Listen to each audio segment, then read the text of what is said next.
기존 성도라 할지라도 우리가 꼭 한번 점검해 봐야 되는 믿음의 본질에 관해서 말씀을 드릴 테니까요. 산속에 집이 한 채 있었습니다. 이 집 앞에는 호수가 있었는데요. 한 사람이 이 호수를 가로질러서 집으로 건너가려고 하고 있었어요. 때는 겨울이어서 이 호수가 완전히 꽁꽁 얼어 있었는데요. 이 사람이 볼 때에는 이 호수는 정말로 견고하게 얼려 있어서 내가 달려서 지나갈 뿐만이 아니라 불도저가 지나가도 이 호수는 뭐 끄떡 없을 것 같은 그런 꽝꽝 얼려 있는 것 같은 호수처럼 보였습니다. 그래서 이 사람이요, 망설이지 않고 이 호수를 건너겠다라고 결정을 했어요. 근데 실제로 이 호수는 이 사람이 생각했던 것처럼 그렇게 잘 얼려 있지 않았어요. 가운데 부분에 살얼음이 얼려 있었습니다. 근데 이 사람은 100% 믿었죠. 100% 믿고 1%도 의심하지 않고 달려 지나갔어요. 어떻게 됐을까요? 네, 안 빠졌다는 대답 나왔습니다. 여기에 한 표 더 하실 분 계십니까? 우리 상식적으로 생각을 해보자고요. 너무 믿음으로 대답하지 마시고. 가운데가 분명히 살얼음이 얼려 있다고 제가 그랬습니다. 너무 믿음이 좋으신 분들은 잠깐 내려놓으시고 객관적으로 대답해 주십시오. 이 사람이 100% 확신을 하고 건넜어요. 이 사람은 예수님이 아닙니다. 사람이에요. 쌩 하고 건넜을 때 어떻게 됐을까요? 네, 빠졌습니다. 잘 모르시겠어요? 살얼음이 얼려 있으면 사람이 지나가면 당연히 빠지죠. 이 사람이 빠졌습니다.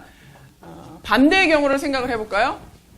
한 사람이 호숫가에 서 있었는데 이 사람은 좀 의심이 많은 사람이었어요. 그래서 호수가 견고히 얼려 있는 것처럼 보였지만 그럼에도 불구하고 10분이면 건너갈 수 있는 호수를 1시간이 넘도록 한 발 한 발 조심스럽게 건너가려고 마음을 먹었어요.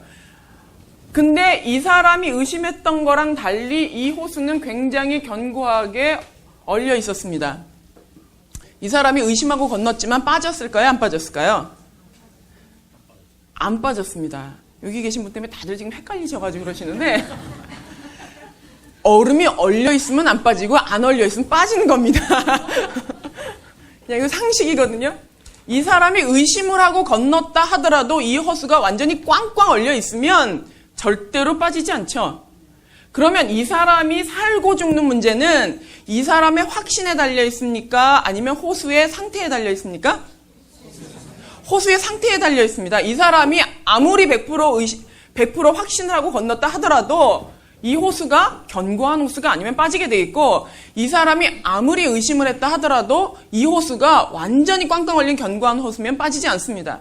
이게 동일한 문제가 우리 신앙생활에도 그대로 와서 적용할 수가 있는데요. 이 호수를 우리는 신이라고 합니다. 하나님 혹은 뭐 불교도 좋고 다른 종교도 다 좋다고 한번 가정을 해보자고요. 신이라고 친다면 우리가 믿어야 하는 대상이 어떠냐가 우리의 생명을 좌지우지하는 거지, 우리가 어떤 태도로 믿느냐가 우리의 생명을 좌지우지하는 건 아니라는 사실입니다. 우리는 신앙생활을 다시 시작하려고 할 때, 혹은 한 해가 넘어가서 2006년에서 2007년도로 넘어가려고 할 때, 내가 뭔가 결단을 할 때 우리 마음속에는 어떤 마음이 먼저 있다고요? 내가 이번에는 얼마나 열심히, 내가 어떻게 믿어야 할 것인가가 우리 마음속에 강하게 와 있습니다. 분당우리 교회로 옮기시면서 이번 교회에서 내가 열심히 믿어봐야지, 어떻게든 잘해봐야지 하는 결심을 하고 오셨을 거예요. 좋습니다. 그러나 그거보다 먼저 우리가 확인해야 할 필요가 있는 것이 있는데, 그것은 내가 누구에게 열심히, 누구를 믿느냐가 훨씬 더 중요하다는 사실입니다. 특별히 우리나라에서는 이런 문제가 많이 대두되고 있는데요. 그 이유는 지금 2004년도 6월 달에 불신자 1000명을 놓고 설문조사를 한 결과 그 1000명 중에 52%가 교회를 경험한 사람입니다. 그 교회를 경험한 게 단지 전도 초청장치에 잠깐 왔다 간 것이 아니라 1년에서 3년 이상 신앙생활을 하는 사람도 28%가 넘어요. 그렇다면 교회를 왔던 사람이 다시 다 빠져나가서 불신자가 될 수 있는 확률이 52%나 된다는 소리입니다. 그러니까 우리 중에 둘 중에 하나는 내가 신앙생활 하다가 어떠한 이유에든 상관없이 내가 다시 불신자로 갈 수 있는 가능성이 농후하게 있다는 사실이에요. 이 일이 왜 생겨나죠? 그것은 내가 믿는 호수가 어떤 대상인가를 고민하지 않고 내가 얼마나 열심히 믿느냐가 나의 신앙을 좌지우지할 거라고 하는 확신 때문입니다. 이 확신이 어디서 생겨났을까요? 우리나라에는 지성이면 감천이라는 옛말이 있습니다. 그 말은 내가 무언가 열과 성의를 다하면 하늘도 감동해서 내게 무언가는 복을 내려줄 거라는, 무언가가 움직일 거라고 하는 막연한 기대감이 있기 때문에 우리는 신앙생활에 있어서도 내가 얼마나 열심히 하느냐, 어떻게 믿느냐가 가장 중요하다고 생각해요. 그러나 그것보다 먼저 중요한 것은 뭐라고요? 내가 어떤 호수를 믿느냐가 중요하다는 겁니다. 내가 아무리 열심을 내어도 나를 건져낼 능력이 없는 살얼음 같은 존재라면, 살얼음 같은 신이라면 내가 아무리 100%, 200%를 확신하고 달려간다 하더라도 나는 결국에는 빠질 수밖에 없다는 겁니다. 여러분은 하나님을 향하여서 하나님이 여러분의 견고한 호수라고 확신하십니까? 이 부분에 여러분은 먼저 대답을 하셔야 돼요. 내가 열심히 믿어야지 내가 얼마나 할까를 고민하기 이전에 먼저 여러분의 신앙생활 가운데 확고하게 대답하셔야 되는 거는 여호와 하나님만이 진정으로 나를 건질 만한 능력 있는 존재라고 하는 거에 대한 확신이 있으셔야 된다는 소리입니다. 물론 이 가운데는 초신자분도 계실 거고 아직 신앙을 깊이 있게 믿지 않으신 분들은 영접 단계부터 다시 하셔야 되지만 이미 영접 단계를 넘어서셨거나 혹은 이제 영접을 하셔야 되는 분이라 할지라도 이 기독교라고 하는 종교가 내가 믿으려고 하는 하나님이 정말로 나를 빠뜨리지 않을 만한 실력 있는, 능력 있는, 진정한 구원을 가지고 있는 그 종교임의 그 하나님인가에 대하여서 여러분은 예스라고 대답을 하셔야 됩니다.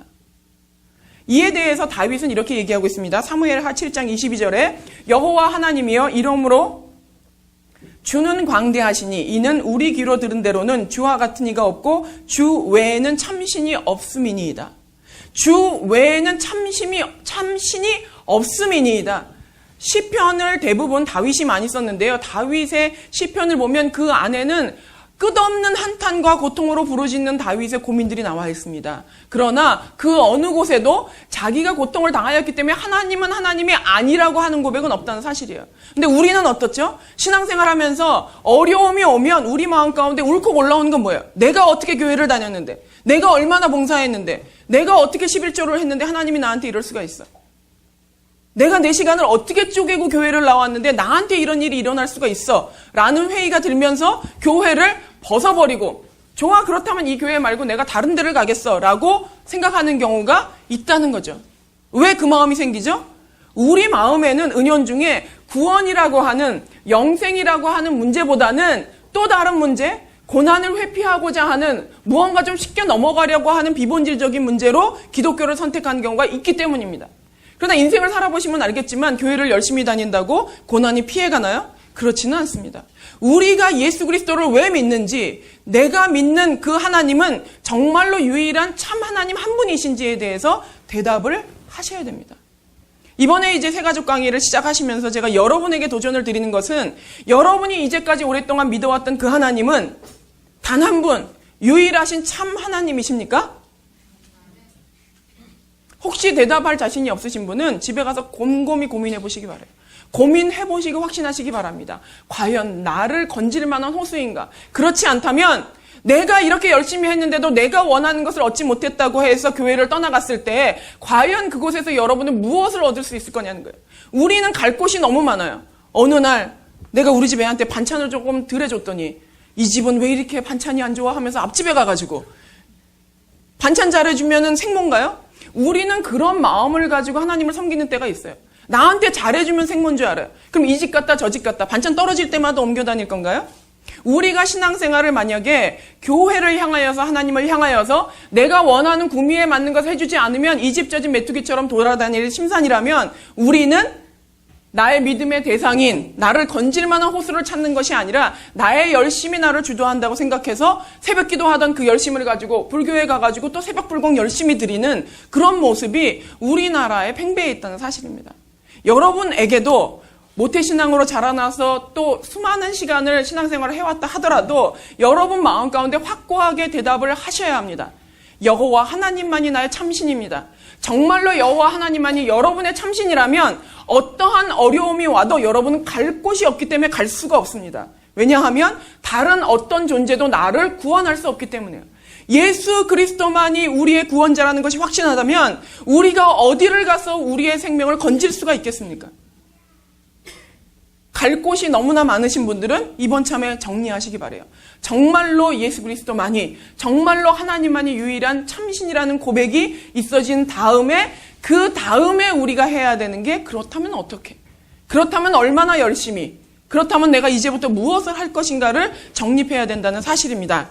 여러분에게 감히 도전하는 것은 여러분 가운데 유일한 참신이 하나님이신지에 대해서 확고하게 대답할 수 없다면 반드시 고민을 하셔서라도 그 대답부터 먼저 하시는 것이 순서라는 것을 말씀을 드리고 싶습니다.